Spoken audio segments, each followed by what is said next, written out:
வணக்கம். நமது டிவியின் பிரதான செய்திகளுடன் உங்களோடு இணைந்து கொள்ளும் நான் ராசலிங்கம் ரவிரகு.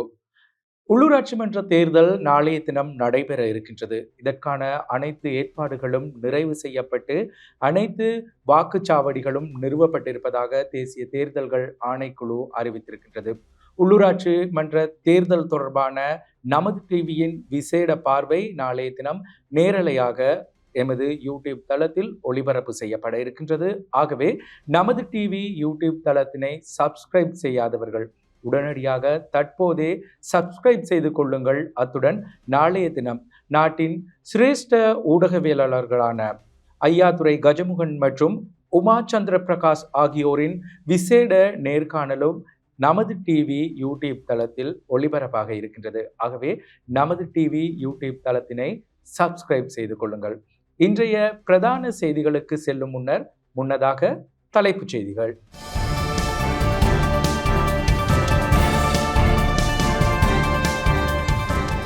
மாணவி தற்கொலை, அம்பலமாகும் திடுக்கிடும் திருப்புமுனை தகவல்கள்.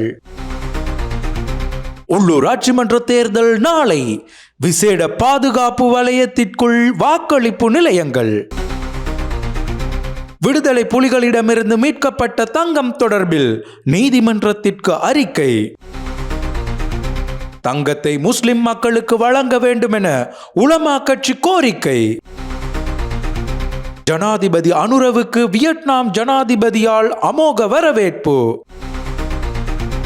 சப்ரகமுவ பல்கலைக்கழக மாணவன் உயிரிழந்த சம்பவம், கைதான மாணவர்களுக்கு விளக்கமறியல். இலங்கைக்கான பங்களாதேஷ் அணியின் சுற்றுப்பயண அட்டவணை அறிவிப்பு. தொடர்வது உள்நாட்டு செய்திகள்.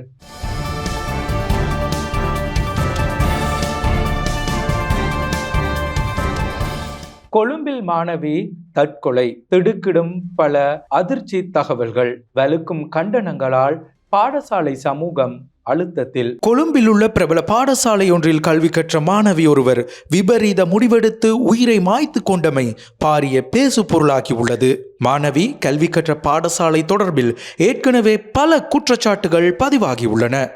விசேட தேவையுடைய மாணவர்களையே சாதாரண மாணவர்களுடன் கற்பிக்க நாட்டில் நடவடிக்கை எடுக்கப்பட்டுள்ளது.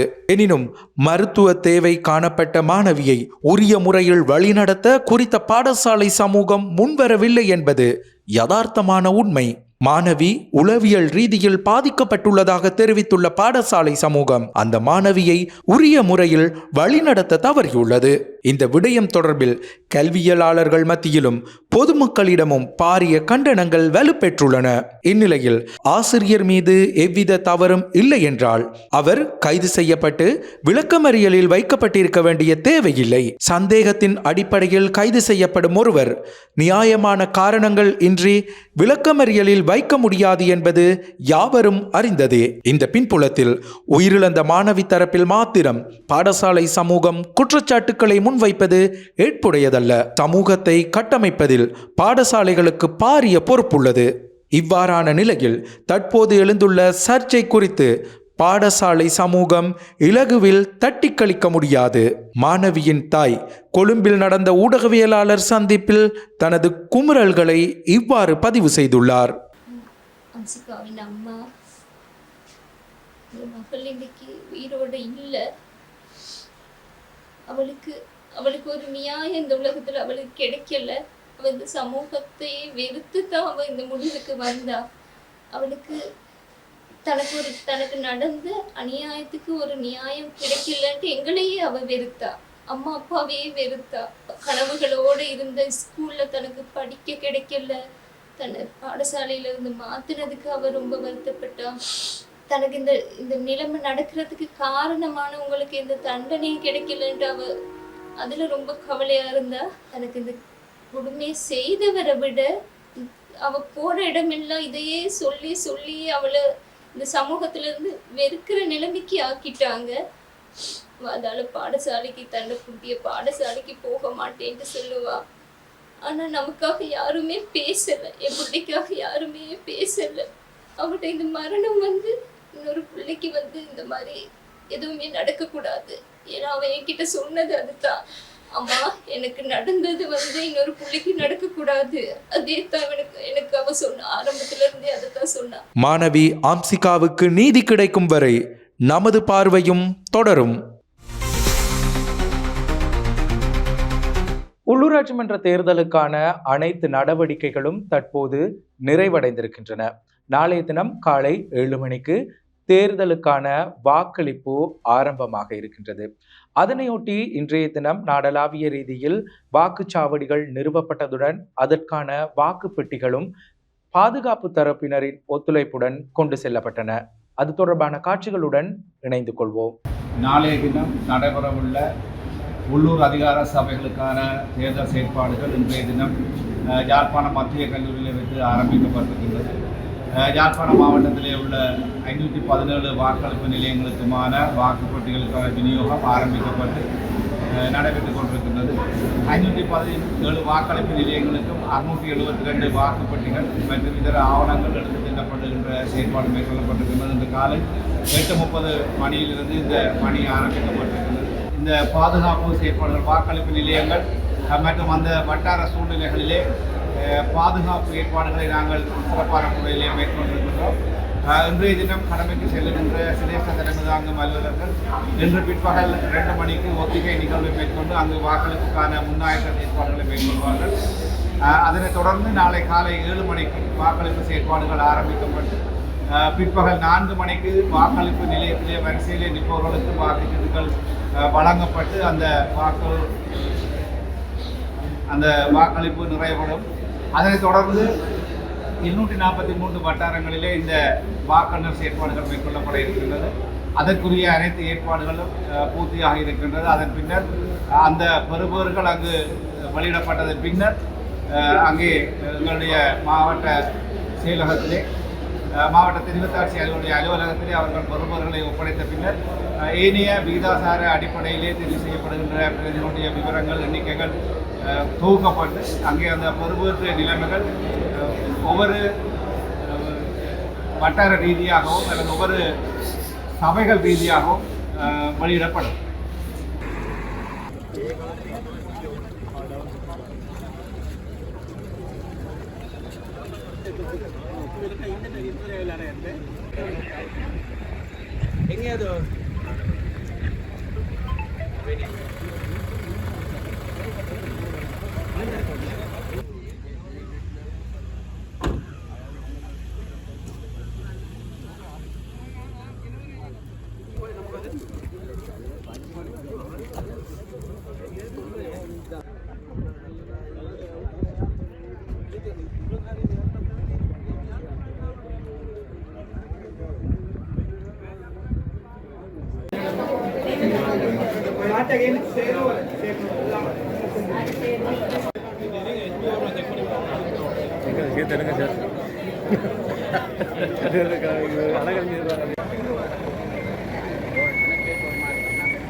தமிழீழ விடுதலை புலிகள் இயக்கத்திடமிருந்து மீட்கப்பட்டதாக தெரிவிக்கப்படும் ஒரு தொகை தங்கம் தொடர்பில் குற்றப்புலனாய்வு திணைக்களத்தினரால் இன்றைய தினம் நீதிமன்றத்திற்கு அறிக்கை சமர்ப்பிக்கப்பட்டுள்ளது.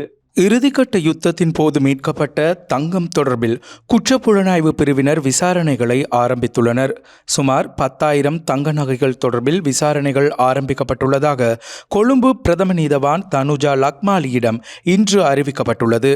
தமிழீழ விடுதலை புலிகள் இயக்கத்திடமிருந்து மீட்கப்பட்ட பொதுமக்களுக்கு சொந்தமான தங்கம் மற்றும் வெள்ளி ஆகியன கடந்த வாரம் உத்தியோகபூர்வமாக இலங்கை போலீஸ் திணைக்களத்திடம் ஒப்படைக்கப்பட்டது. தேசிய ரத்தின கற்கள் மற்றும் தங்காபரண அதிகார சபையின் மதிப்பீட்டிற்காக இலங்கை மத்திய வங்கிக்கு தங்கம் மற்றும் வெள்ளி பொருட்கள் மாற்றப்படும் எனவும் அறிவிக்கப்பட்டது. இதேவேளை அடையாளம் உறுதிப்படுத்தப்படும் தங்க பொருட்கள் அவற்றின் உரிமையாளர்களிடம் திருப்பித் தரப்படும் எனவும் தெரிவிக்கப்பட்டுள்ளது. விடுதலை புலிகளிடமிருந்து மீட்கப்பட்ட தங்கத்தினை அரசாங்கம் முஸ்லிம் மக்களுக்கு வழங்க வேண்டும் என முபாரக் அப்துல் மஜீத் வலியுறுத்தியுள்ளார்.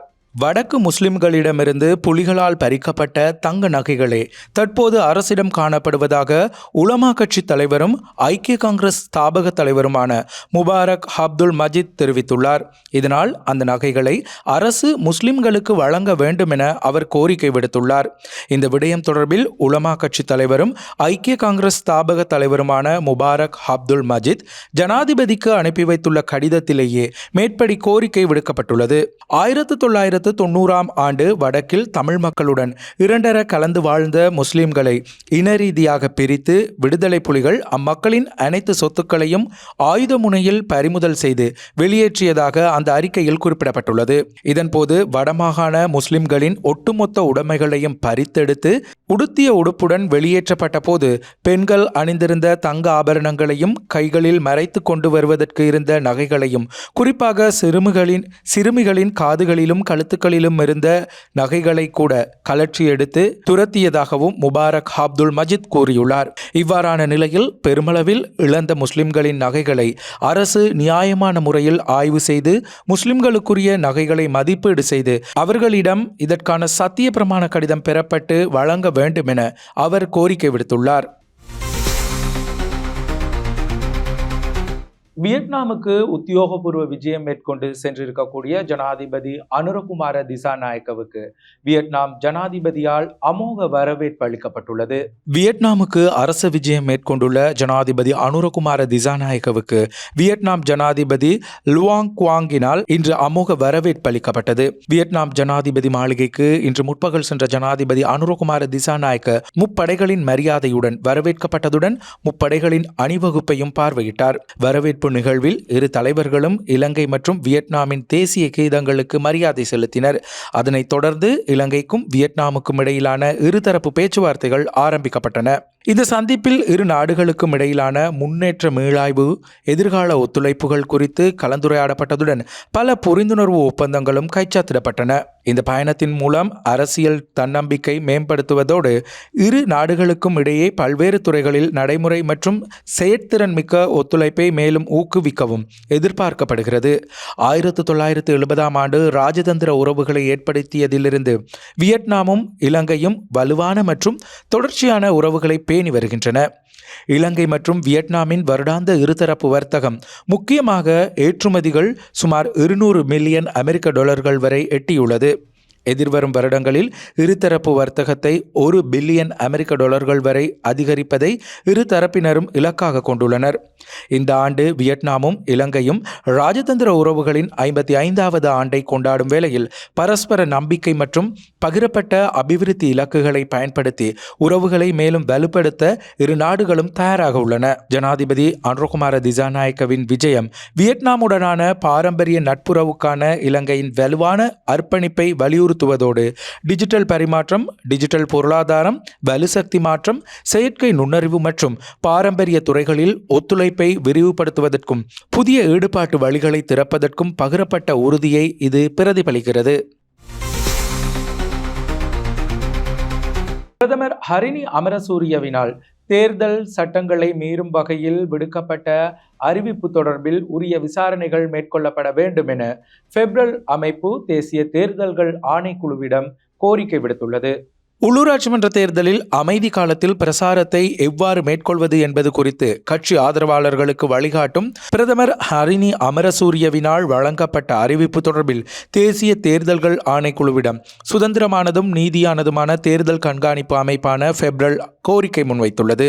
உள்ளூராட்சி மன்ற தேர்தலின் அமைதி காலம் மே மாதம் 3ஆம் திகதி நள்ளிரவு முதல் தொடங்கியமை தொடர்பிலும் பெப்ரல் அமைப்பு சுட்டிக்காட்டியுள்ளது.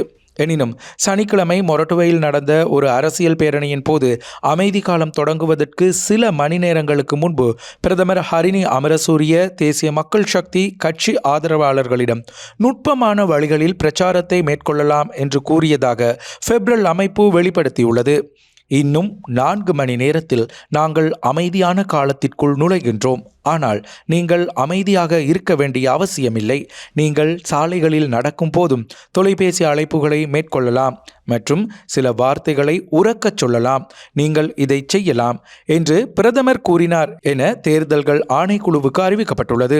அமைதியான காலத்தில் பிரச்சார நடவடிக்கைகளை மேற்கொள்வது தேர்தல் சட்டத்தை மீறுவதாகும் என்று சுட்டிக்காட்டிய ஃபெப்ரல் அமைப்பு சட்டத்தை மீறுவதற்கான வழிகள் குறித்து பிரதமரின் அறிவிப்பு தேர்தல் சட்டத்தை மீறுவதாகவும் சட்டத்தை புறக்கணிப்பதாகவும் சுட்டிக்காட்டப்பட்டுள்ளது. பிரதமரின் இத்தகைய அறிவிப்பு நாட்டின் சிறந்த அரசியல் கலாச்சாரத்திற்கு அச்சுறுத்தலாகும் எனவும் ஃபெப்ரல் அமைப்பு தெரிவித்துள்ளது. எனவே இது சுதந்திரமான மற்றும் நியாயமான தேர்தலுக்கு அச்சுறுத்தலாக கருதப்பட்டதால் விசாரணை நடத்தி தேவையான நடவடிக்கை எடுக்குமாறு தேர்தல்கள் ஆணைக்குழுவிடம் ஃபெப்ரல் அமைப்பு கோரிக்கை விடுத்துள்ளது. சப்ரகமுவ பல்கலைக்கழக மாணவனின் உயிரிழப்பு தொடர்பில் கைது செய்யப்பட்டுள்ள மாணவர்கள் விளக்கமறியலில் வைக்கப்பட்டுள்ளனர். சப்ரகமுவ பல்கலைக்கழக மாணவன் உயிரிழந்த சம்பவம் தொடர்பில் கைது செய்யப்பட்ட 4 மாணவர்களையும் விளக்கமறியலில் வைக்குமாறு உத்தரவிடப்பட்டுள்ளது. எதிர்வரும் 16ஆம் தேதி வரை குறித்த மாணவர்களை விளக்கமறியலில் வைக்குமாறு பலாங்கொடை நீதவான் நீதிமன்றம் உத்தரவு பிறப்பித்துள்ளது. சப்ரகமுவ பல்கலைக்கழகத்தின் தொழில்நுட்ப பொறியியல் பீடத்தில் 2ஆம் ஆண்டில் கல்வி கற்ற மாணவன் ஒருவர் கடந்த 29ஆம் தேதி தற்கொலை செய்து கொண்டார். மன அழுத்தம் காரணமாகவே தற்கொலை செய்து கொள்வதாக குறித்த மாணவன் கடிதம் எழுதியுள்ளதுடன் பல்கலைக்கழகத்தில் ஏற்பட்ட பகிடிவதை காரணமாக தற்கொலை செய்து கொண்டதாக அவரது உறவினர்கள் மற்றும் நண்பர்கள் போலீசில் முறைப்பாடு செய்துள்ளனர். இதனைத் தொடர்ந்து உயர்கல்வி அமைச்சு கடந்த 2ஆம் தேதி அறிக்கை ஒன்றை வெளியிட்டு இந்த விடயம் தொடர்பில் முறையான விசாரணை நடத்த விசாரணை குழு ஒன்று நியமிக்கப்பட்டதாகவும் அதன் அறிக்கை கிடைத்தவுடன் உரிய நடவடிக்கை எடுக்கப்படும் எனவும் தெரிவிக்கப்பட்டது. இதேவேளை பல்கலைக்கழகங்களில் பகிடிவதையுடன் தொடர்புடைய பிரச்சனைகளுக்கு முகம் கொடுக்கும் மாணவர்களை பாதுகாப்பதற்கு ஒவ்வொரு பல்கலைக்கழகத்திற்கும் அதிகாரி ஒருவரை நியமிக்க கல்வி, உயர்கல்வி மற்றும் தொழிற்கல்வி அமைச்சு தீர்மானித்துள்ளது. பல்கலைக்கழக நிர்வாக சபையின் கீழ் செயற்படும் வகையில் அதிகாரிகள் நியமிக்கப்பட உள்ளதாக பிரதி அமைச்சர் கலாநிதி மதுர செனவிரத்ன தெரிவித்துள்ளார். இலங்கைக்கான கனேடிய உயர்ஸ்தானிகர் சபாநாயகரை சந்தித்து கலந்துரையாடியுள்ளார். இலங்கைக்கான கனேடிய உயர்ஸ்தானிகர் எரிக் வால்ஸ் சபாநாயகர் ஜெகத் விக்ரமரத்னவை சந்தித்து கலந்துரையாடினார். இரு தரப்பினருக்கும் இடையே இடம்பெற்ற இந்த சந்திப்பில் பாராளுமன்ற செயலாளர் நாயகம் குஷானி ரோஹணதீரவும் கலந்து கொண்டார். அண்மையில் கனடாவில் நடைபெற்ற தேர்தலில் வெற்றி பெற்ற கனேடிய பிரதமருக்கு தனது வாழ்த்துக்களை தெரிவித்த சபாநாயகர் கனேடிய மக்களுக்கு தனது அன்பான வாழ்த்துக்களையும் தெரிவித்தார். அத்துடன் கனடாவிற்கும் இலங்கைக்கும் இடையில் 6 தசாப்தத்திற்கு மேலாக காணப்படும் உறவுகளை நினைவு கூர்ந்தார். இலங்கையின் அபிவிருத்தி செயற்பாடுகளுக்கு கனடா தொடர்ச்சியாக வழங்கி வரும் ஒத்துழைப்புகளுக்கும் சபாநாயகர் நன்றிகளை தெரிவித்தார். மகாவலி போன்ற நீர்ப்பாசன திட்டங்கள், தொழில்நுட்ப கல்லூரிகள், கன்னிவெடி அகற்றல், சமாதானத்தை கட்டியெழுப்புதல் போன்ற விடயங்களில் இலங்கைக்கு கனடா வழங்கிய உதவிகளையும் சபாநாயகர் நினைவு கூர்ந்தார். பொருளாதார ரீதியில் நெருக்கடியான நிலைமைகளின் போதும் கடன் மறுசீரமைப்பின் போதும் கனடா வழங்கிய உதவிகளுக்கு சபாநாயகர் நன்றி தெரிவித்தார். கனடா பாராளுமன்றத்தில் இலங்கையை பூர்வீகமாக கொண்ட கனேடியர்களின் பிரதிநிதித்துவம் அதிகரித்து வருவதை சபாநாயகர் பாராட்டியதுடன் இது கனடாவின் பன்முக கலாசார சமூகத்தின் பிரதிபலிப்பாகும் எனவும் கூறினார். இலங்கையில் இனங்களுக்கிடையே நல்லிணக்கத்தை ஏற்படுத்த புதிய அரசாங்கம் உறுதியுடன் இருப்பதாகவும் இன ரீதியான மத ரீதியான பிரிவினைகளை ஏற்படுத்தியவர்களுக்கு எதிராக கடுமையான நடவடிக்கைகளை எடுப்பதில் அரசு உறுதியாக இருப்பதாகவும் சபாநாயகர் குறிப்பிட்டார். அத்துடன் ஊழலை ஒழிக்கும் விடயத்தில் மக்களுக்கு வழங்கிய உறுதிமொழிகளை நிறைவேற்றுவதில் அரசாங்கம் உறுதியாக இருப்பதாகவும் தெரிவித்தார். கனிவெடி அகற்றும் விடயத்தில் இலங்கை அரசாங்கம் அக்கறையுடன் இருப்பதை காணக்கூடியதாக உள்ளது என சுட்டிக்காட்டிய கனேடிய உயர்ஸ்தானிகர் நல்லிணக்கத்தை ஏற்படுத்துவதற்கும் ஊழலை ஒழிப்பதற்கும் அரசாங்கம் எடுக்கும் நடவடிக்கைகளை பாராட்டினார். இரு நாடுகளினதும் பாராளுமன்றங்களுக்கு இடையிலான பரஸ்பர புரிந்துணர்வு மற்றும் தொடர்புகளை விருத்தி செய்து கொள்ளும் நோக்கில் இலங்கை கனடா பாராளுமன்ற சங்கத்தை 10வது பாராளுமன்றத்தில் புதுப்பிப்பதற்கு நடவடிக்கை எடுப்பதாகவும் சபாநாயகர் இதன்போது தெரிவித்தார். இலங்கைக்கும் கனடாவுக்கும் இடையிலான நீண்டகால நட்பை மேலும் மேம்படுத்துவது குறித்து இதில் விரிவாக கலந்துரையாடப்பட்டது. தொடர்வது சர்வதேச செய்திகள்.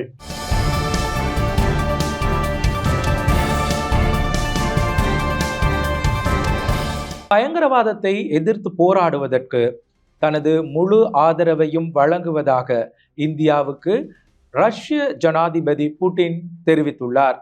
பிரதமர் மோடியுடன் தொலைபேசி உரையாடலில் பஹல்காம் பயங்கரவாத தாக்குதலுக்கு காரணமானவர்களும் அவர்களின் ஆதரவாளர்களும் நீதியின் முன் நிறுத்தப்பட வேண்டும் என ரஷ்ய ஜனாதிபதி விளாடிமிர் புட்டின் கூறியுள்ளார். ஜம்மு காஷ்மீரில் உள்ள பல இடங்கள் பாகிஸ்தான் இராணுவத்தின் சிறிய ரக தாக்குதலுக்கு உள்ளாகியுள்ளதாக இந்திய இராணுவம் தெரிவித்துள்ளது.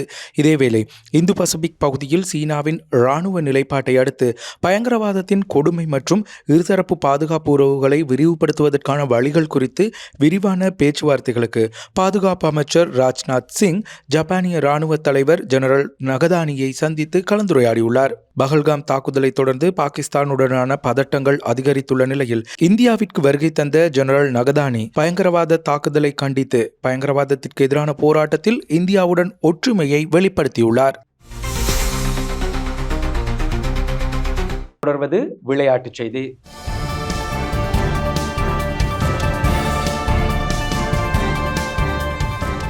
இலங்கைக்கான பங்களாதேஷ் அணியின் சுற்றுப்பயணம் தொடர்பான அட்டவணை வெளியிடப்பட்டுள்ளது. பங்களாதேஷ் ஆண்கள் அணி எதிர்வரும் ஜூன் ஜூலை மாதங்களில் இலங்கைக்கு சுற்றுப்பயணம் மேற்கொண்டு இலங்கையுடன் இருதரப்பு தொடரில் பங்கேற்க உள்ளது. இந்த சுற்றுப்பயணத்தின் போது பங்களாதேஷ் தேசிய அணி முறையே 2 டெஸ்ட் போட்டிகள், 3 ஒருநாள் போட்டிகள் மற்றும் 3 T20 போட்டிகளில் விளையாட உள்ளது. இந்த அணி ஜூன் 13ஆம் தேதி இலங்கைக்கு வருகை தர உள்ளதாக இலங்கை கிரிக்கெட் அறிவித்துள்ளது.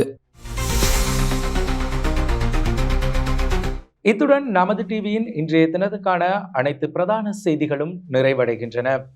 நாளைய தினம் நடைபெற இருக்கின்ற உள்ளூராட்சி மன்ற தேர்தல் தொடர்பான நமது டிவியின் விசேட பார்வை நேரலையாக ஒளிபரப்பு செய்யப்பட இருக்கின்றது. ஆகவே நமது டிவி யூடியூப் தளத்தை சப்ஸ்கிரைப் செய்யாதவர்கள் இன்றே சப்ஸ்கிரைப் செய்து கொள்ளுங்கள். அத்துடன் நாட்டின் சிரேஷ்ட ஊடகவியலாளர்களான ஐயாதுரை கஜமுகன், அதே போல உமா சந்திரா பிரகாஷ் ஆகியோர் கலந்து கொள்ளும் நேரடி நிகழ்ச்சியும் நாளைய தினம் நமது டிவி யூடியூப் தளத்தில் ஒளிபரப்பாக இருக்கின்றது. அதனை பார்வையிடுவதோடு தேர்தல் பெறுபேறுகள் தொடர்பான அனைத்து தகவல்களையும் உடனுக்குடன் பெற்றுக்கொள்வதற்கு நமது டிவி யூடியூப் தளத்தினை சப்ஸ்கிரைப் செய்து கொள்ளுங்கள்.